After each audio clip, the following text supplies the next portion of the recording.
última clase y como ustedes se habrán dado cuenta, no es que sea la última clase en el sentido de que no se puede hacer nada más o está todo absolutamente dicho o completo, sino que es como suficiente para que haya mucho más práctica ahora en lo personal y después podemos ir retomando o van aprendiendo más en la medida que lo van enseñando. Así que ese es el objetivo en esta primera etapa. Concluimos hoy con nuestro curso y espero que haya sido de utilidad para ustedes y de verdad que lo sigan practicando. Busquemos al Señor. Mi Dios, gracias por cada uno de mis hermanos que ha tomado de su tiempo para aprender de estas cosas y yo te ruego que tu palabra nos hable cada vez más. Bendice por favor, Señor, la clase de hoy, que podamos escudriñar la Biblia, podamos aprender de ella, podamos aplicarla en nuestras vidas y también podamos tener el ánimo de enseñarlo a otros. Te pido todo esto con gratitud en el nombre de Cristo. Amén. Clase número 8 y final, como dije, de discípulos que hacen discípulos. Y como dije varias veces durante el curso, es tan importante que esto lo pasemos a otra persona. Así es que si ustedes van haciéndolo, en la medida que tengamos los videos, es mucho más sencillo. Ustedes hacen que la persona vea la clase y ustedes entonces como monitores les ayudan con las dudas que tengan y les ayudan mostrando lo que ustedes han hecho. Yo sugiero que hagan eso al principio, cuando estén los videos listos, porque hacerlo todo desde el principio les va a costar.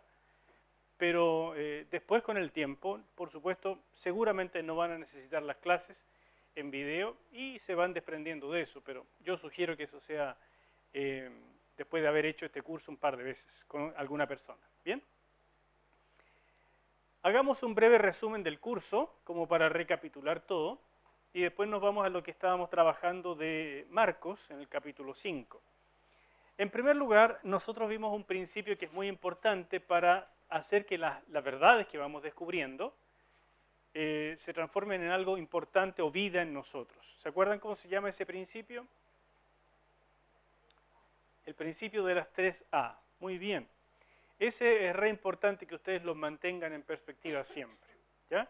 Si ustedes no hacen esto, la verdad es que van a descubrir muchas cosas, pero no van a lograr que se haga vida, que se haga algo profundo, transformador en ustedes. Y ahí lo van a perder.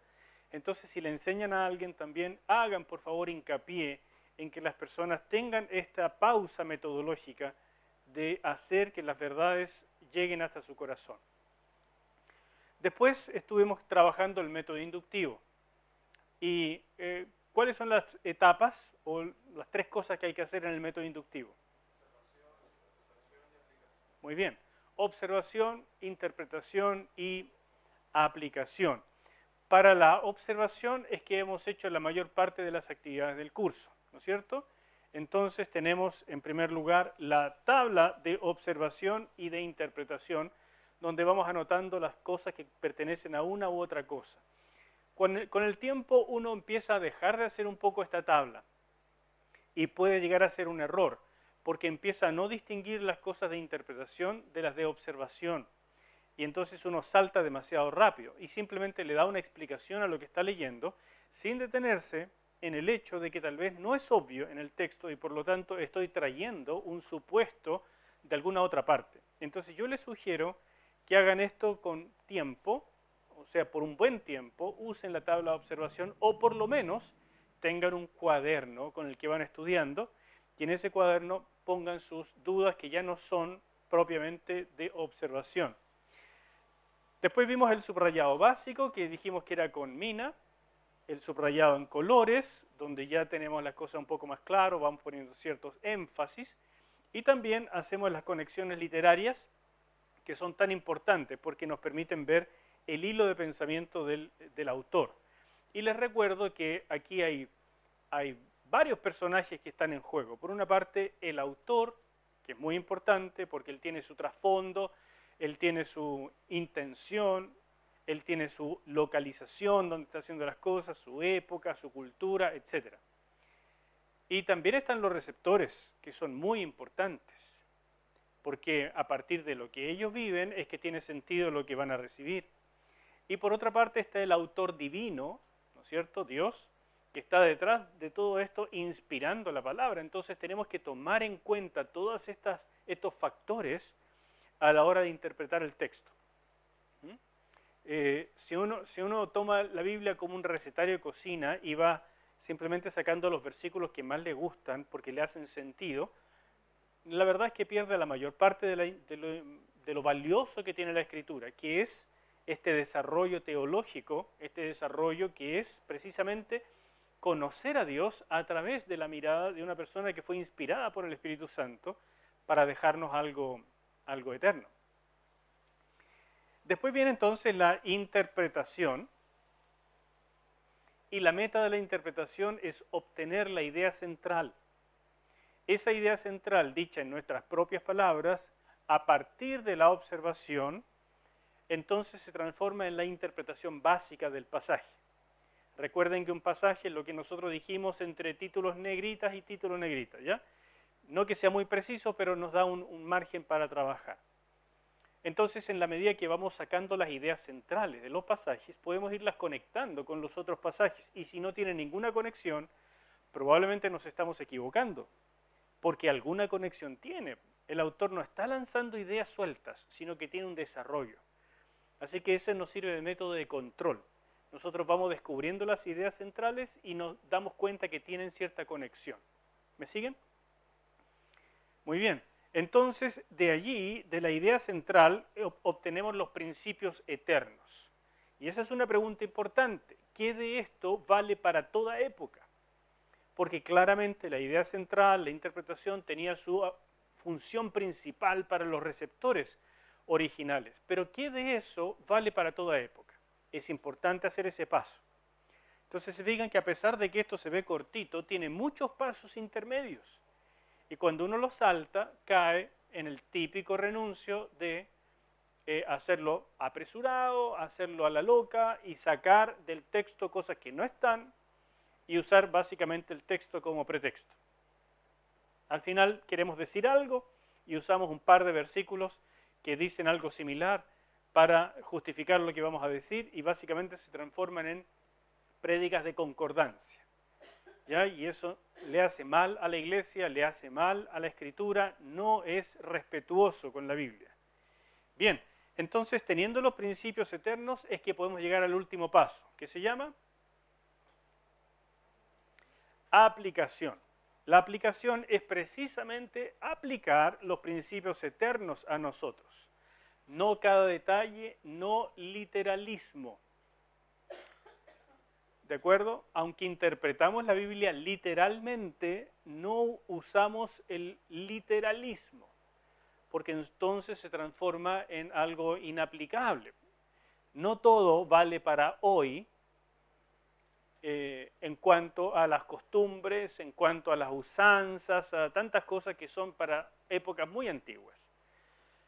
Pero los principios son eternos. ¿Bien? Entonces nadie piense que lo que estamos haciendo es extraer la palabra de Dios de la Biblia. No, la Biblia es la palabra de Dios, pero lo que extraemos son los principios válidos para toda época de la palabra de Dios. ¿Me entienden?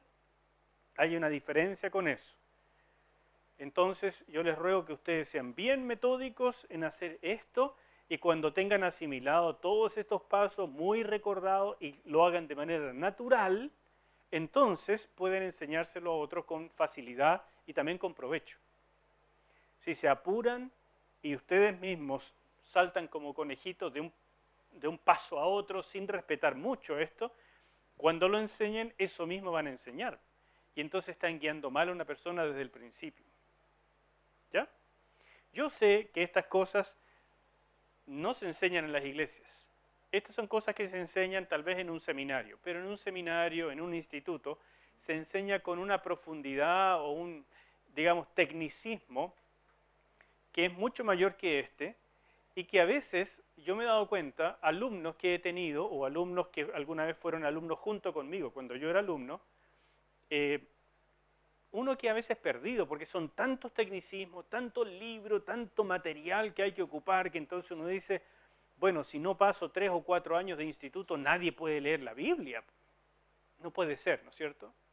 Entonces, esto así, metódico y simple, es lo que creo que le hace muy bien a la iglesia. Y por eso tengo tanta esperanza en ustedes que están aprendiendo esto, para que lo puedan transmitir. Pienso que una iglesia que se maneja bien en la escritura, tiene la mitad del camino recorrido. La otra mitad es la oración. Y cuando una persona es amante de la Biblia, en el sentido de usar siempre el principio de las 3A, va siempre atesorando, va siempre realmente aprendiendo, atesorando y aplicando, y tiene una vida de oración intensa, bueno, esa persona va a ser un cristiano de otro nivel. Y eso es lo que queremos, ¿no es cierto? No queremos personas que vengan a una iglesia solo porque la alabanza estuvo extraordinaria, por importante que sea la alabanza, porque esto no es un espectáculo. No queremos una iglesia que venga solamente porque la prédica es buena y sean dependientes del pastor. No queremos una gente que venga solamente porque hay discipulados y entonces hay mucho para aprender. No, queremos realmente cristianos transformados por el Espíritu Santo que puedan ser enviados como discipuladores a todo el mundo. Esa fue la comisión original. Vayan por el mundo, hagan discípulos, enséñenles todas las cosas que yo les he mandado. ¿Me entienden? Bueno, hermanos míos, eso es como repaso. ¿Alguna duda hasta acá? ¿Todo haya quedado claro? ¿Lo han estado practicando así? ¿Se les está haciendo cada vez más natural? Yo espero que sí. ¿Ya? Recuerden que esto no es de un día para otro, necesita meses de práctica, pero después va a ser de verdad súper natural para ustedes. Y así nos vamos al texto este de Marcos, que es el que quedamos la vez pasada de trabajar. Ya, vamos entonces a este texto de Marcos. Ustedes se acuerdan que nosotros comenzamos diciendo que todo este sector de acá lo poníamos con negro, como una cosa paradigmática, y así quedamos en el capítulo 5, porque es como un paradigma del mal que el enemigo quiere hacer en el ser humano. Y dejamos eso establecido y así nos quedamos en la clase pasada, mostrando que esto que está ocurriendo acá, del endemoniado gadareno, llega a ser un pasaje muy especial, muy paradigmático de lo que ocurre en la intención diabólica en relación con el ser humano, de destruirlo, de enajenarlo, de volverlo un animal, y eso es lo que vemos con este pobre hombre, versus el poder del Señor Jesús que llega a esta escena y toma acción y los demonios simplemente se le sujetan como corderitos porque no pueden hacer otra cosa, y entonces ocurren varios asuntos que son reinteresantes, pero a diferencia de otros pasajes tal vez no vamos a tener las mismas conexiones que podemos ver, pero sí el pasaje es muy interesante porque en sí es paradigmático. Entonces comenzamos aquí diciendo que esta parte es paradigmática en negro porque es el mal que el diablo quiere hacer. Pero después, del versículo 6 en adelante,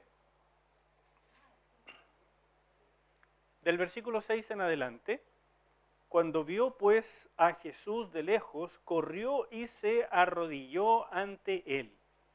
Entonces aquí cambia la escena, porque estamos hablando del endemoniado que vio a Jesús y por supuesto está este destacado de que mientras todo es terriblemente malo, de pronto aparece el personaje que puede hacer una enorme diferencia. Y corrió hacia él. ¿Para qué corrió? Oh, yo estoy en el versículo 7. Permítame un momentito, porque mi Biblia comienza el versículo 6. Cuando vio pues a Jesús, esto de acá, me interesaba destacar, ¿ya? Corrió y se arrodilló ante él. ¿Para qué creen ustedes que habrá corrido a Jesús? Dice porque estaba desesperado. Resulta que termina arrodillándose ante él. Pero la pregunta que uno se hace es, ¿para qué habrá corrido a Jesús? Y claramente el texto no lo dice, ¿se fijan? entonces uno tiene que empezar a hacer este tipo de lucubraciones porque algo está pasando acá. Este hombre se ha convertido en un animal. Todo el mundo le tiene miedo. Viene corriendo este hombre, enajenado, chascón, ¿verdad? Rotoso, sucio, echando espumarajos a lo mejor, gritando, vociferando. No viene como que uno dice, oye, venga, vamos a conversar, vamos a tomar un tecito. No, es un tipo que da miedo. Entonces lo más probable es que al ver a Jesús, él viene simplemente a agredir, a golpear, algo así. El texto no lo dice. Pero lo que yo quiero es que ustedes se pongan en el lugar, porque siempre hay que estar metiéndose en el relato. Entonces, ¿qué habrán sentido los discípulos? Van llegando a esta playa, van bajando del bote y viene este personaje corriendo, enajenado, vociferando. Los discípulos dicen, metámonos de vuelta a la barca y partimos para el otro lado, porque no se ve un lugar agradable, no es fácil lo que está pasando. Pero lo maravilloso, y ahí está el tremendo contraste, es que este hombre llega delante de Jesús, y eso sí lo dice el texto, y cae de rodillas ante él. Algo ha pasado y Jesús se transforma en esta figura particularmente central. Y ahí está el cambio en el pasaje. Entonces yo les quiero pedir que ahora ustedes tomen un tiempo del versículo 7 hasta el versículo 20, lo trabajen en sus mesas y comiencen a subrayar. Yo imagino que lo tienen hecho, porque es parte de la tarea, pero entonces que ahora lo revisen y con negro, con rojo, con azul y los colores que ustedes estimen. Les voy a dar unos 5 minutos para que revisen esto y después lo vamos a conversar. Desde el versículo 6 hasta el versículo 20. Bien, vamos a continuar. ¿Qué les pareció este pasaje? ¿A qué color está más cargado este pasaje? ¿Rojo, azul o negro? Está un poco más cargado al negro, ¿no es cierto? Y este es un pasaje entonces que nos sirve como ilustración de cómo se ve la Biblia cuando se va cargando más hacia un color. Hemos visto otros pasajes que están mucho más tiraditos al rojo, este está más tiradito al negro. A ver, en primer lugar, ¿quién me puede ayudar diciéndome todo lo que subrayó en rojo? Dani, tú me vas a decir eso, todo lo que subrayaste en rojo. Ya, pero dime del versículo 7, ¿qué subrayaste en rojo? ¿Ah? Jesús solamente, bien, ¿qué más? Versículo 8.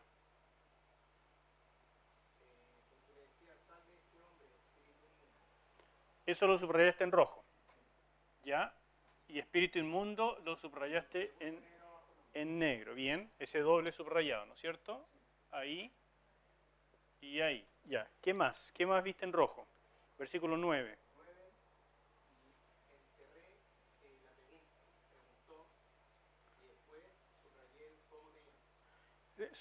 ¿Encerraste preguntó?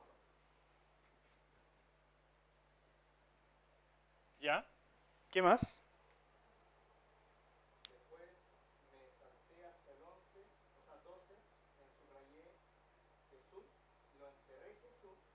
Perdón, en el 12, ¿dónde está Jesús? En el 13, perdón. 13, ¿ya? Jesús y subrayé les dio permiso. Muy bien. Jesús les dio permiso. Excelente. Y bueno, tal vez podríamos agregar en el 13, y saliendo aquellos espíritus inmundos, porque una cosa que les diera permiso, otra cosa es que realmente lo hicieran. Así que ocurrió. Ya, sigue nomás. ¿Saltaste hasta dónde después? Ya bueno. Después 19, después tengo muchas cosas más con azul. Sí, sí, pero el rojo, el rojo. En el 19, en el 18 nada. 18 nada. Ya. ¿Y el 19? Y en el 19, Jesús de nuevo. ¿Ya? Sí, no, era. ¿Eso solamente Jesús? La parte de ver a tu casa y a los tuyos. ¿Ya? Y después Mira acá, está así. ¿Solamente hiciste esto? Jesús. En el 19, nada más. ¿Ya? y después también el 20. Dice, porque sí, eso. En el 20 también destacaste a Jesús.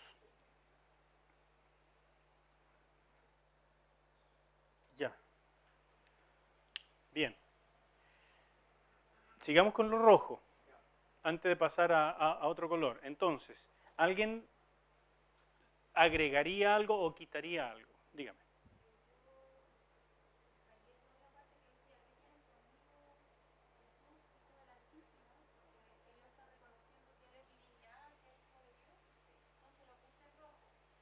Muy bien, ¿qué tienes conmigo, Hijo del Altísimo? Claro. Sin embargo, ¿lo dice quién? Un demonio. Entonces le hacemos este doble subrayado, ¿ya? Con negro.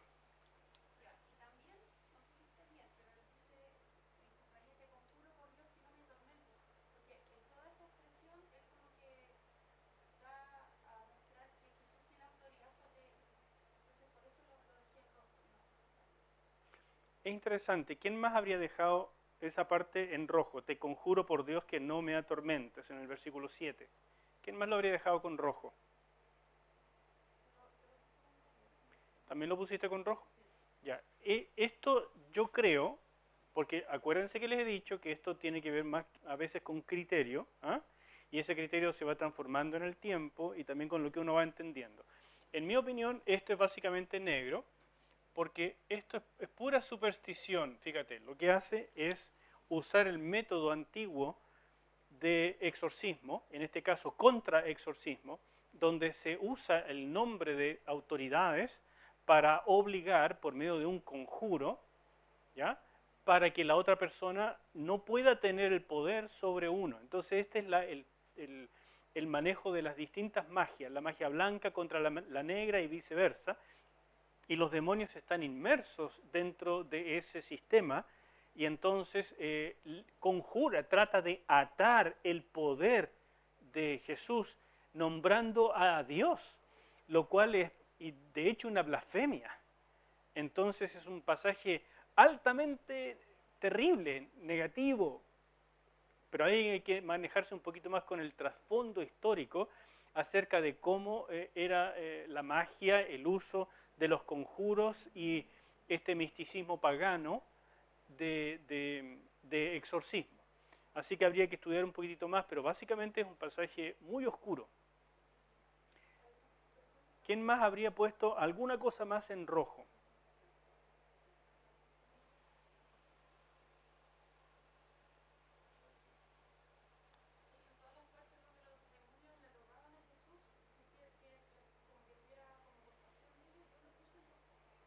Todos los ruegos de los demonios, bueno, sí, puede ser, sí. Lo pusiste en rojo, podría ser, pero creo que básicamente el hecho de que esto quede más en negro es precisamente porque uno va destacando la cantidad de veces que los demonios hablan. ¿Ok? Entonces, no hay que apresurarse con el rojo simplemente porque están reconociendo su autoridad, porque esto no es algo, recuerden que el rojo muestra algo muy importante, algo que uno quisiera memorizar, algo que uno establece como, bueno, aquí hay un principio eterno, lo que sea. Entonces, no todos lo subrayen con rojo. En el versículo 13 creo que hay algo que destacar, a ver si está muy bien destacado por Dani. En el versículo 15, yo creo que aquí hay algo importante que destacar. Dice que la persona que había tenido la legión estaba sentado, vestido y en su juicio cabal. Eso debe ir con rojo porque es exactamente el opuesto del estado de este hombre, que es lo que subrayamos al principio paradigmáticamente como lo que el demonio quiere hacer con un ser humano. Aquí la intervención de Dios en la tierra, de Jesucristo, ha producido exactamente lo inverso. Y por lo tanto es paradigmático en ese sentido, porque es, si bien el reino del enemigo viene a transformar al ser humano en un animal, el reino de Dios lo vuelve a transformar en un ser humano. Eso es la liberación. Lo vuelve a dejar sentado, vestido en su juicio cabal. Por eso es muy importante ese pasaje, esa declaración. En el versículo 18 aquí también tenemos algo muy importante. El que había estado endemoniado le rogaba que le dejase estar con él. ¿Se acuerdan que el tema del discipulado finalmente es cuando recibimos el reino de Dios, cuando nos arrepentimos y creemos en el Evangelio? Así comenzó el Evangelio de Marcos. Entonces eso nos lleva, nos quiere transformar en llegar a ser discípulos. Y aquí está precisamente el cuadro. Uno que ha sido liberado de un estado crítico, terrible, y cuando es liberado le ruega, quiere estar con él. ¿Se fijan? Otra cosa muy interesante es que en el versículo 19 dice, Jesús no se lo permitió. ¿De qué color subrayarían eso? Es rojo porque es una orden de Jesús, pero no deja de ser extraño. Él llama a todo el mundo, ¿no? Y en este caso no se lo permite, sino que le dijo, vete a tu casa, a los tuyos, y cuéntales cuán grandes cosas el Señor ha hecho contigo y cómo ha tenido misericordia de ti. Yo subrayaría esto todo, incluso podría ser un enmarcado. ¿Por qué podría ser un enmarcado? Vamos a ver. En primer, cuéntale, dile a los demás. Muy bien.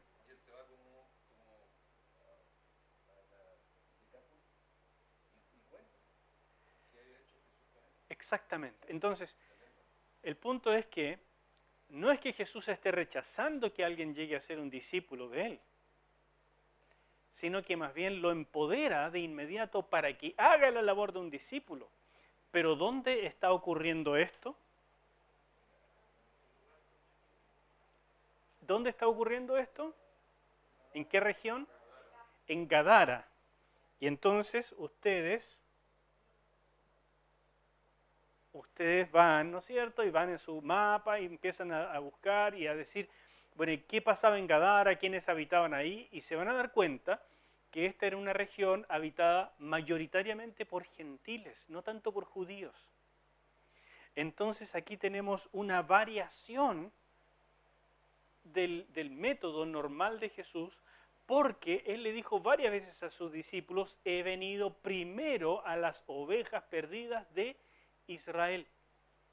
Entonces no comienza aquí todavía la misión a todo el mundo, ni va a comisionar a gentiles al estilo de judíos, pero sí ya los comisiona, los recibe como discípulos, pero no para que los sigan a Él, como hizo con los apóstoles, sino los comisiona de inmediato para trabajar. Entonces aquí hay un cambio. Y no sé si notan otro cambio interesante, que es que mientras en muchas otras partes le dijo, calla, no le digas a nadie, dentro del territorio de Israel, aquí le dice, anda y cuéntalo, precisamente porque está en un territorio diferente.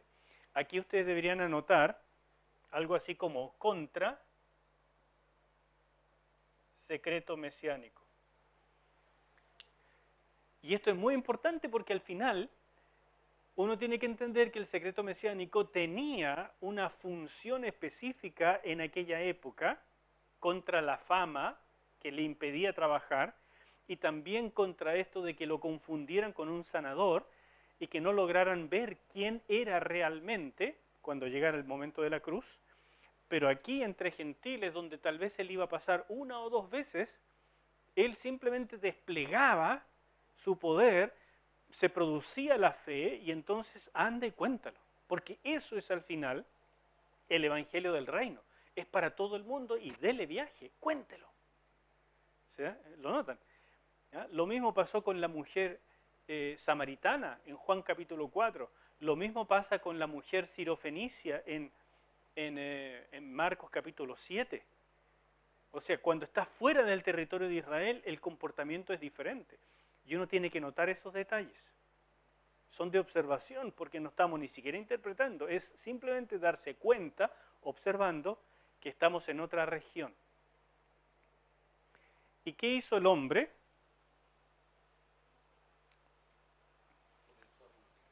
fue y comenzó a publicar en Decápolis. Decápolis es la región que queda debajo de Gadara, saliendo del mar de Galilea. Y Decápolis definitivamente era región gentil en Transjordania.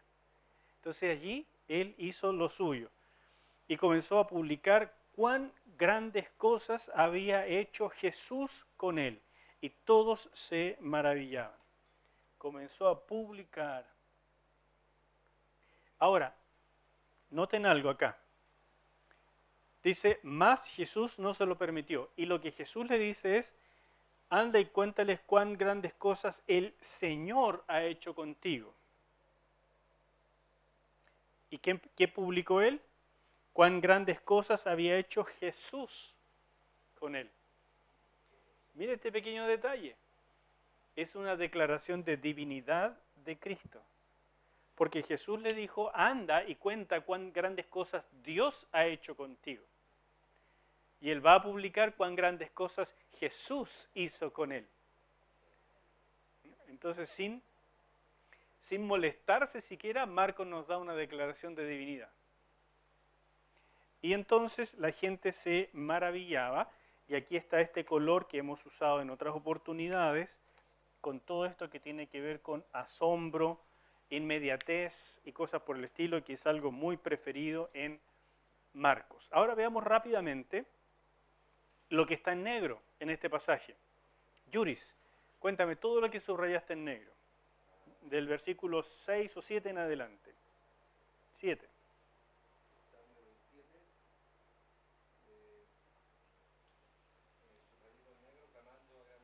Sí, porque esta es la queja de un demonio. Muy bien. Sí, pero subrayado con negro también, correcto, ¿ya?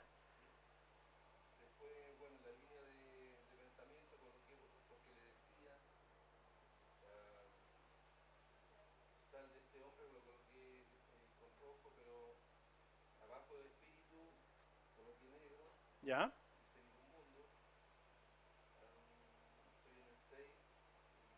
En el 9, ¿subrayaste algo con negro?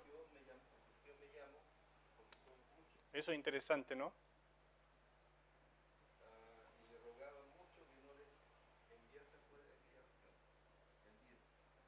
Aquí hay un tema. ¿Qué significa para los demonios querer quedarse en una región? Tema para meditar, tema para separar y empezar a investigar, tema para interpretar. El pasaje no nos da mucho más detalles, pero si no lo ven, de que hay algo interesante acá, es que falta un poquito de detalle en la observación. Aquí hay algo interesante, no lo van a saber de inmediato qué es lo que eso significa. Pero ¿por qué le rogaba que no lo sacara de la región? No les quiero dar la respuesta ni espero que me la den, solamente que lo observen.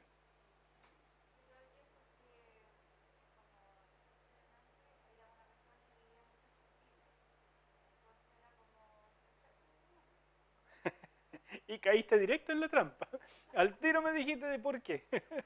Dígame. Puede ser porque el texto habla en cuanto a la región, entonces yo pensaba que una región si era de la gran ciudad o porque se cuenta de que cuando bajan de la barca, el endemoniado viene de los sepulcros. Y quería saber si eso podía responder un poco a región a la localización exacta donde estaba en ese momento. Puede ser.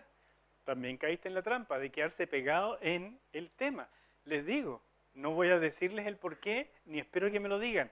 Simplemente que lo observen y destaquen, esto es algo interesante. Debe haber algún porqué en esto. Y hay que empezar a investigar si la Biblia nos dice algo más de por qué los demonios les gusta esto de ser territoriales. Ustedes se han dado cuenta que algunos animalitos son territoriales, ¿no es cierto? Bueno, aquí vemos algo, que los demonios parece que son territoriales, pero no sabemos por qué. Al menos el texto no lo dice. ¿Ok? Entonces separen la tremenda curiosidad de una respuesta fácil, inmediata, porque no la tienen. Hay que investigar un poco. ¿Qué más?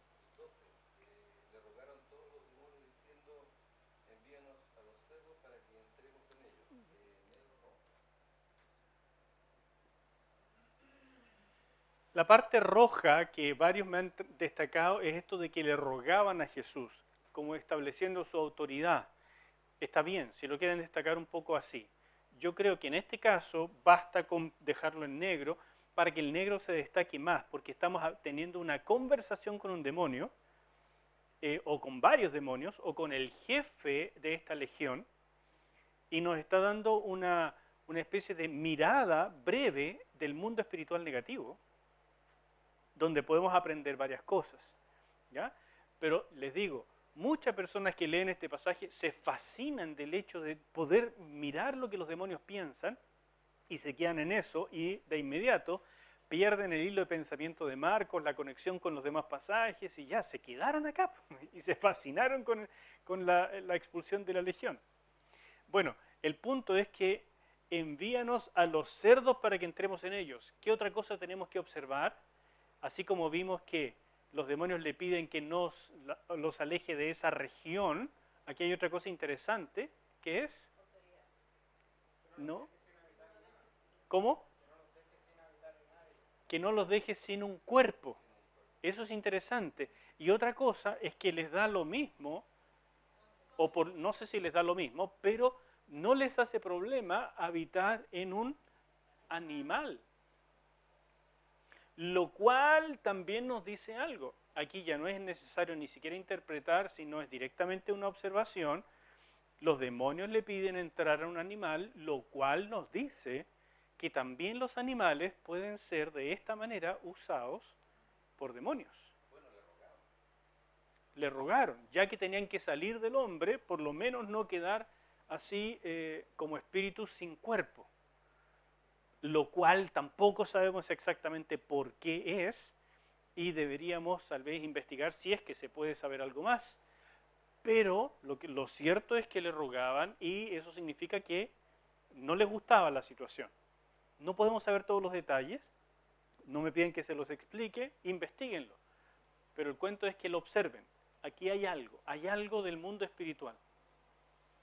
¿Qué más? Y saliendo aquellos espíritus entraron en los cerdos, ¿no es cierto? Los cuales eran como 2000. ¿Por qué ese dato de decirnos cuántos cerdos eran?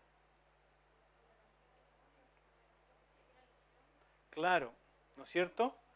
Entonces, como 2000, y eso lo podrían conectar con donde le dice cómo me llamo, legión. Y entonces uno hace una pequeña investigación y aprende cuánta gente había en una legión romana. ¿Cuánta gente había?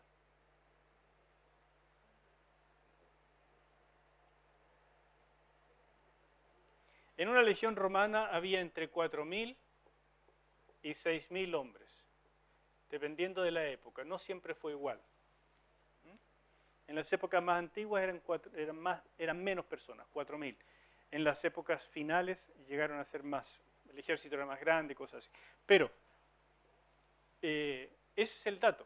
Ahora, solamente lo observamos. No significa que por cada cerdo un demonio, no significa que en cada cerdo habían 2 demonios, no significa nada. Es simplemente una observación y la cosa es cantidad grande. Porque nos dice había como 2000, podrían haber sido 2300, 1800, ¿me entienden? No es el dato exacto. ¿Y qué pasó con el hato de cerdos? Ya, ¿y eso lo subrayaríamos de alguna manera? ¿O lo dejamos así? Con negro. El hato se precipitó en el mar por un despeñadero y en el mar se ahogaron. Eso es lo que podemos observar. ¿Por qué ocurrió esto? Es una pregunta de interpretación. ¿Ya? No lo podemos saber.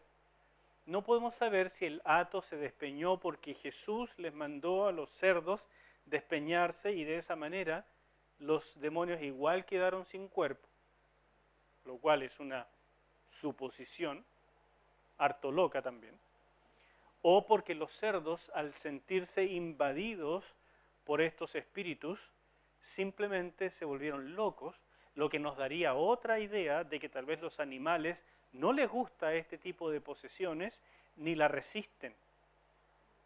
¿Ok? Y por eso no andamos viendo animales endemoniados por todas partes.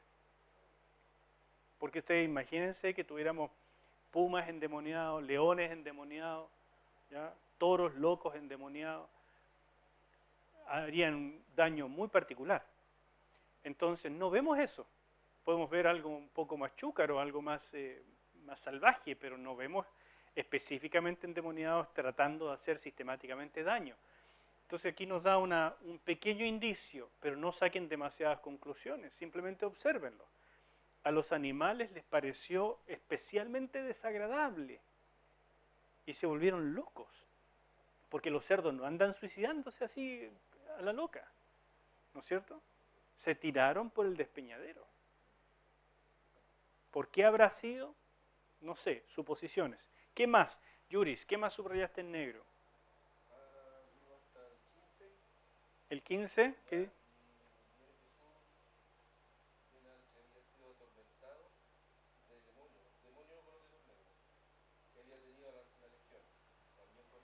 ¿Y qué es lo que subrayaste con negro en el 15? No entendí. Sí, pero eso es una nota, fíjate, esa es una nota simplemente de, como para conectarnos. Pero lo que sí va con negro es que estos hombres que vienen, ¿qué hacen ellos? Tienen miedo. Eso sí va con negro. ¿No es cierto? Y estos hombres le contaron a los dueños de los cerdos lo que había ocurrido. ¿Y qué hicieron ellos? Vinieron a adorar a Jesús. Que se fuera. Entonces, eso evidentemente va con negro. Y es posiblemente el gran tema de este pasaje. Yo diría que aquí se podría establecer un doble subrayado negro, porque miren la relación. Comienza el relato mostrando paradigmáticamente lo que el diablo quiere hacer en la humanidad: destruirlo, volverlos animales, subseres humanos. Viene Jesús, aparece el gran héroe. Nomás miran a Jesús y ya tienen miedo, y comienza una interacción tremenda, una verdadera guerra espiritual, donde Jesús ni se molesta, porque esto no es una guerra entre iguales, es una guerra entre súbditos absolutos y un ser omnipotente. Esa es la diferencia que se ve acá. La victoria es instantánea de Jesús, no tiene que ni sudar, ¿me entienden? Y después de esa victoria, entonces tenemos esto acá, que también debería ser paradigmático. Este hombre ha quedado restaurado. El reino de Dios viene a transformar lo que el diablo ha destruido en algo útil, maravilloso. Eso es la redención. Sin embargo, los demás que tienen oportunidades de recibir el reino de Dios también lo rechazan completamente. Entonces aquí tenemos una suerte de contraste. Se puede hacer así y también en negro. ¿Se fijan? Uno lo acepta y es restaurado, pero muchos lo rechazan. ¿Y cuál es el motivo de rechazarlo? La pérdida económica. Entonces aquí tenemos el problema del dinero. El dinero que puede hacerme perder el reino de Dios. Y Jesús se lo permite, ¿verdad? Pero no le permite continuar siguiéndole, sino volverse un discípulo de inmediato. Este es un hombre seguramente gentil, en ambiente gentil. Entonces esto es contra el secreto mesiánico, porque aquí la misión comienza a funcionar.